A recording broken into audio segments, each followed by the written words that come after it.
When do we use the preterite in Spanish? We've talked about how to form it, all the different videos, and my playlists are below under beginner and intermediate if you want to look at those videos and refresh your memory on what those verbs are and how to conjugate them. But in this video, I'd like to focus on the when to use it, not how to form it. And so when do we use the preterite? It's mostly for completed actions, and that can mean many, many things. Like, what does that even mean? So let's kind of take through a few examples of what completed actions mean. And these are just a few of the many. So the first is duration of time. When you've done something for a specific or semi-specific period of time, and it wasn't an habitual action, then that's a preterite. So for example, he studied Spanish for 2 years. Estudió el español por 2 años.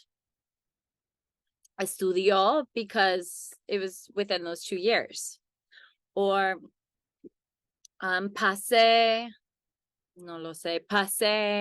3 horas corrigiendo mis exámenes. I spent 3 hours correcting my exams. These two verbs in those examples are in the preterite because it signifies, it tells you how long it went on, knowing that it had a specific beginning and end. And actually, that's the next point that I want to make of when you use the preterite, beginning or end. Once you've begun something or finished something, that is a completed action.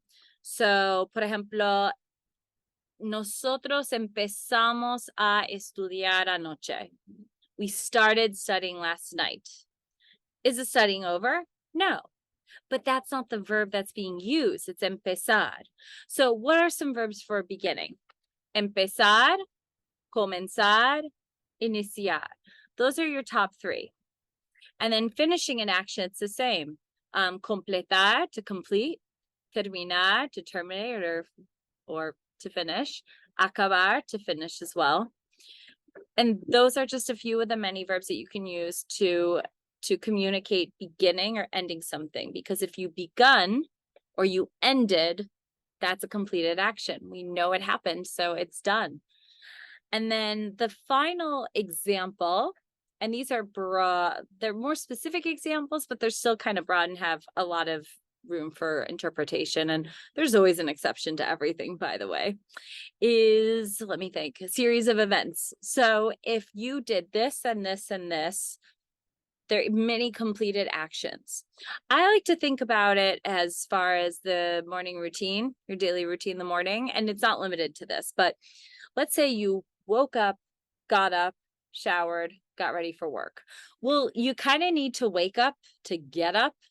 And once you've gotten up, then you showered. And then, so one action has to end for the next one to begin. So it's another way of saying beginning, end of action, but a series of events. I did this, this, this, this, and this. And it can be reflexive verbs.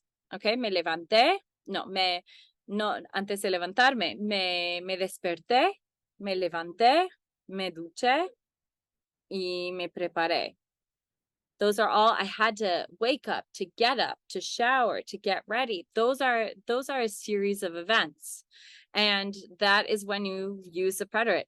Are there more examples that are specific? Of course, but these are the big ideas that help determine when it's appropriate to use the preterite and when it's appropriate to use another tense. So let's try something out in the comments below. ¿Qué hiciste anoche? What did you do last night? So, por ejemplo, anoche yo leí y trabajé. Leí y trabajé. I read and I worked. I know, un poco triste, ¿no? But there you go. Put it in the comments below. ¿Qué hiciste tú anoche? What did you do? Using the pretérito, of course. And for more content, whether it's on Instagram, YouTube, or just what to watch, read, and where to go travel, go to makingspanishsimple.com. Subscribe today. You have access to all my social media and more options like what to watch, what to read every single month. I publish something to keep up your Spanish skills, whether you're beginner, intermediate, or advanced. So makingspanishsimple.com. And remember, ¿qué hiciste anoche? What did you do last night? Put it in the comments below.